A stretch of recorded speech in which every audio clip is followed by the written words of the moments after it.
Pozdrav svima! Danas ću vam predstaviti najzanimljivije karakteristike novog Samsungovog modela, Galaxy A5. Prvo što upada u oči je kvalitet izrade u koji je najviše uloženo. Telefon ima najtanje metalno kućište koje je ova kompanija proizvela do sada, svega 6,7 mm u koje je smešten prvoklasni hardware. Ovaj model svojim dizajnom ostavlja bolji utisak nego skuplji modeli. Posebno atraktivna je pozadina koja je matirana, sa blagim odsjejem. Baterija od 2300 mAh nije zamenjiva i po mišljenju mnogih ovo predstavlja jedini nedostatak ovog modela.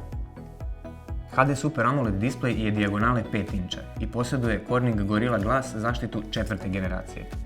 Pruža jasan prikaz koji je skoro nepromenljiv pri različitim uglovima gledanja, dok istovremeno zadržava dobru čitljivost prilikom izloženosti jakoj sunčevoj svetlosti. Uređaj radi na quad-core procesoru od 1,2 GHz, podržava Android 4.4.4 KitKat operativni sistem i koristi nano SIM karticu. Ima 2 GB RAM memorije i 16 GB interne memorije. Naravno, proširiva je SD karticom do 64 GB. Da pogledamo kakve nam je tehnološke atrakcije pripremio Samsung ovog puta. Zadnja kamera ima 13 megapiksela, LED blitz i autofokus, dok prednja kamera od 5 megapiksela posjeduje inovativne funkcije kao što su wide selfie, palm selfie, animated GIF, beauty face i rear cam selfie. Zahvaljujući aktualnom softveru za automatsko detektovanje lica i glasovne komande, kvalitet selfija ćete podići na zavidan nivo.